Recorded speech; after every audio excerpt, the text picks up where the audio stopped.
manipur gi issue parliament ta pukhathanaba takshilugadawri government semada thinthan bagi maram singi manungda MLA singi marakta power paiba tanabasisu amani thasi kunyama thoidagi hawgadaba parliament ki nongju mifamda manipur miyam gi apambasing pukhatuna khanabagi Siva Sena gi MP singda point mari yawba memorandum ama pishiluragani popular government ama sembagi apamba central leaders singda lay soidana disemlakani MLA singi marakta power paiba tanabadagi government sembada thinthan bagi maram amasu oi haina Siva Sena Manipur gi president M Tombina Fungdorkre oja sigi wafum jagai ojai mo kitang thanbiyo khogi Siva Sena gi tomo Tombina hainu si amam dai na sen chumi ko chumi yam phai hajik lei ba ai PR lengak si public ki yam thaja amdi lei robani ko thaja am lei robani du PR na tori bu thong thoda si ta sing lai khoi Manipur praja sing na madu apian ba work ta ba ko den namana from since sahi yam sang ba khoi matam khagi mangi khoi PR gi oi ba thok thok ma am gi oi ba history ko yeng matam da khoi 1967 ko 1967 da gi horaga khoi mari ngasi ba da PR la ke ma am gi khoi ne yeng matam da khoi 66 days thamba ya ore PR da 116 days thamba ya ore then amana 340 days thamba ya ore and then 43 days thamba ya 60 days thamba ya ore 110 days thamba ya ore 91 days thamba ya ore adu yam sang ba da sahi ani kharen thamba ya ore ko adubu mamanga thamgi ba du ma PR gi lei ba issue sing jiga handaki lei PR gi issue jiga koi tongan ba tang khena ba khena lei ko handaki je koi yam ngami ngai oi ba ko koi full majority leina ngasagi absolute majority leina PR lakpa ga ji questionable madi oi ri ba ko asi ta seng nai koi atopa lehori ba koi gi opposition na tra atopa lehori ba kana gum khara da koi blame to bodi chumoi mani masi moi manungi policy ni aduna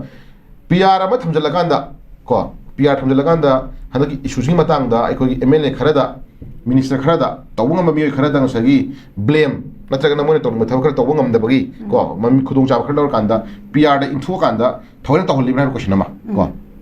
dena adu manung kai dawre ekoi nei na ba yabsi leiriba mogi ruling manung haitare ko mogi pham ngasagi majority manung da ngasagi leader oining ba natraga ngasagi pham aso paining ma yam je mungre pa adagi ngasagi moi masen gi oiba ngasagi dila ma yam jamela ma yam to ko tam da namdra thamgi bra question ma ko masi adum khoi yu po ni dena ata seng na thamgi arasu yaw yana radi moi masin yaw yana radi ngasagi adum ya po haitare pramani ko atangai phadan hu si khoina the center na ta seng noi masin mo manadre PR thamang khoi matam khoi nei khai rage haina thammenen lor ba buda ta seng na kai do gi khoi majority leina ko majority leina kado PR thamdui ba nakale thok khoi tawani ga na haiba ngamgi ba gas le mi su udre ko aduna si area si ta seng haita rage di haji hai posini hoi atoba political party ko Siva Sena gi side gi khoi mari na magi leadership da top leadership da sagi da di mari na ba memorandum pi ba khotpa da mathau tai ko mathau tai hai bi to we mathau tai to bu to masidi taseng na to ba political party sing na koi yam kan na koi hoi pressure group le bu ki sukai te ko prajana law bu me am lawri adu to ge na khalaga di manung gi wori ni sidi ko adu agi center gi level leadership na tawrage khaladi second khagi wani manipur gi lebiri ba du gumba ruling party gi lebiri ba absolute majority phangi bangu singna su moju yaw yana di taw tongrage khaladi praja in the interest of the general public of the manipur fundamental praja sing khala kanda samna ko praja sing na pami kari no adi hajik mamang February date 13 dagi PR thamba hogi bani or before August thadadi ekoi thator ko khumfa duni permani ko aduna hajik center da su handa gi leiba hayengi leiba ko nitham phamai tari ko hayeng ne hudri ba dynamic parliament kuma thudai ko ana sigi lairiba mifam da su prime minister Modi na ekoi makhata na PR action sangdana ba damak ta book ta hawrni ga na koi paper court ko yauri ko aduna su moi daraga di ekoi let's see prajana kari khalibno sarkar ama koi gi popular government ama laktana praja singi mandate phangdana lairiba du popular government ama laktana praja gi awaba praja tana batina ba na tagan praja gi pami post puting mo che khoi porpang ngamraga di well and good ko aduna ta nang sai gona ta nang sai makhata nam PR sangda sun lakta ga di praja singna mu wari ba yang tekchak puting mo che ai khoi moi masen gi manung gi jamela ma mai ta ko moi masen gi manada ba moi masen tawroi tawda ba praja gi aw ubangam da ba moi masen leibak khanda ba ko irebak khanda ba dugumba ekoi political leader dugumba sai leaders ni khoi khalapagi ekoi hairoi da mami lerakti ko aduna leiri bisi matang de ekoi chapchana ekoi parliament da central leaders na mukto dunya mamang da mamoina nai khoi sungchoi choi da sarkar ama sengmani ko hoi mamang da ekoi MLA nuration na mali ko ekoi August tha bogi manung da ekoi chapcha popular government am lakoi yai लानी का है ना यामना कन लाउ जु याउरी याउ को ओय मदु मना सिंग मरबदी याम फै तबु तबु अखोइना हायनिंग बा याम थाजबा पोट अमदि खै उद्री को अदुना ngसागी लेइबा मै मे पुंजल कांदा अम तोइना कलेक्टिव रेस्पोंसिबिलिटी मोइना अखोइ स्टेट प्रेसिडेंट लेइरी मै बीजेपी स्टेट प्रेसिडेंट लेइरी प्रमाणि को अखोइ हाइबा हाइ तारे को अदुना स्टेट की प्रेसिडेंट मसा मा थोलक्तना मिया मा मांगदै कोइ अगस्त थादा अखोइ सोइदना लेंगा अम खै तौरनी सेमनी तौरनी गा हाइबगी बा यामना मरम जा पोट अम थम्बिरबा देना मन हजि लेइबा कोइ लीडर्स मन क्राइसिस कोइ मन उरिबा मौंग तादा को सक्से मै मैना बदि अखोइ मन साउनबा लेइते अदगी करे नुसिनदबा लेइते कोइ पुंदबा लेइते गाना समटाइम्स को उइ को अदुना मोइगी लेइबा मोइना हाइबदि लाम याम हिंदू प्रजासनदि ngसागी मियोय बाइजे दुम फैशन मागी करदारे कर एक्सप्रेशन आइदारे को माइथों दुरे खंगना बगातनी नाथोर को दुरे खंगना बगातनी दुना पोतु ngसागी खरा मना दुम हाइनी खरा मना दुम हाइनी मोइ मसिन मर्तन तौरिबनि लाम याम जिनसि अदुगा सिगी मरसिदा मु opposition ruling guy na sai ga moi political drama ai tare ko moi political mileage from hona matam da mo se hunna bi ngang na bi ha ngai ra poni di lam yam juduna koin haijening si hunna gera ngang na gera development tau gera tauroira mo tongan thambi khro tangai fadana majority oi badumba number amadi leiri ko ruling party da ko aduna majority oi numbering ma leiri banina adu phagera pharoira in the interest of the manipur in the interest of the general public miyam khala kan da takai phadana khoi karana bu gi habano ko ni bu jinu shukai de adu gi manung da takai phadana khoi sarkar ama semani ai ba ki sai singum ba mayam ji khoi disin logani ga ha famje talom thami ron tar ga di moi se apun ba khoi miyam pun ba du ba ka ma phangi ko ha bu urung ngani hai tare ko adu ngara nang press gi ba garo da khoi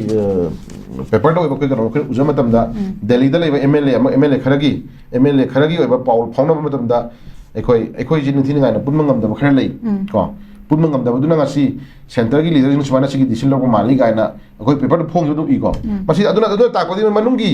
मनुंगी paper दा highlighter फोंग पाइ सी लोइना मक अखोई ना ngसागी 100% चुमेन लोग दर बाबुदा maximum 99% Modi कोई समथिंग कई क्लू है तारे को कई सम रिपोर्ट खर लाख मतुंग ना ngasi मियाम दा ngasi फोंग अपन है तारे को अन पार्ट ऑफ एविडेंस मखलम निसु दुना पेपर दा हाइलाइटर फोंग को मतम दा ngसागी लेरिबा मगी रूलिंग पार्टी सिंगी एमएलए सिंगी मतलब मगी रूलिंग पार्टी सिंगी लीडर सिंगी डिफरेंट ओपिनियन खर सुम लाख खुन उबजे चिना अखोई ताई अखोई खंगी मतुदी कर हाइनी मगी मरक समथिंग करी को कंट्रोवर्सी खर को लीडर पा मगी चक्री पा मगी नतर समथिंग करी को खरा आई अदु ओइ गेदा ओइ खन मगी दुम बमोय मसेंगी ओबा मोर मानदबा मोय मसेंगी ओबा मोर मानदब खरदी मियाम मंग हाइलाइट तवी को अदुना मरम मरगा अखोई मसेंगी मरता पॉपुलर गवर्नमेंट सेम गमदबने हाबजु थमजगे लोइना ngसाय हाइजगी दुनी सेंटर की लेवल लीडर सिंगा लेरिबा स्टेट सिंगी मोगी मसेंगी मरदा हुन्ना बगांगना खर तक्सुनना कांदा मोय मसेंगी लेरिबा ग्रुप ऑफ टीम जिगा सेंटर की लेवल लीडर सिंगा मानना कांदा को मानमिना कांदा थोइना पीआर थमजला कांदा कई गुम खरा ngसाय खुदम मन से खुलाई लखुबो ओइरो नतर मी फाव ओइरो नतर समथिंग कई गुबा को बोथ साइड कई गुम खर तौनना बगी पादम सिदा एमएलए ओइरो सुनै तारगदी खोइना तौरगदी फजरा रोय अदुना नोइना खर पतंग तौरो तौरकान दुगा तौरसी गाय मोगी मसिंदा याना अंडरस्टैंडिंग लेना बरा हाबसि मजु चिंदंग मक्तरे बको अदुबु अदुगी पोसक्तु पीआर ना नखन अनिगी मरक्ता हाइदि बायस लगन थौ होनरा कदरा खला कांदा ngasi करे हाइनी नाम तगि मी अमदा ngasi वेटेज थमका दा तारे को एखोइ थौ तौ मी ताबसि याम माइते अदुगी मताइदा मणिपुर मनुंग दा मणिपुर मुथल हाबगी ओबा कोइ चेथेंग फंगबा लामनि को ngasi भाउदा दम कोइ पेपर सिंग ना कोइ दम याउरी ईजीएम के म्यामना एखोइ करे हाइनी दम स्टिल अचुम वेन फंगल लुना ngasi भाउदा दम अमु बेस थौ तौरी को अना सुगम म्याम नि कोइ तुप यार को पंगा तने सुगम म्याम जी ओबा इश्यूज म्याम जे लेबिरि बदु एमएलए सिंग बदु खंगम चंग हेतारे को अदुना शिवसेना की लेबिब तमो तोंबिना ngasi आदा मगी लीडर सिंग दा मगी मेमोरेंडम पीबो खतपा दुगी अपा मगे हाइब खब तौ दुदी दुगी बट्सनी हाइम थोइ तौन थोइ पुश लेबम थोइ को अदुना ngasi की तबु तबु अदु फना खोइना खोइ करे हाइ हजि लै फिल्म जिति खोइ करीबा समू मनिंदा समू मथुन करी पेना को माइब्रो कइनो अदु फिल्म दा ए तौन तौसन खोइ तौ लोरे हजि तौ कमम याउ हेतारे को मदुना खोइ उपाय लेते मोइना खलको मिकुप्ता मोइना तौरगे खम मिकुप्ता अदुम तौदुइ निको पॉजिटिव अदुना अदुगी पोतु हाइना सिना तौबिबम चंगी हेक तौदा मतम प्रजासन करी येंगे प्रजासन करी खलि के बजम मसिम खमगुम चुमे हा फमजे माइ थमजगी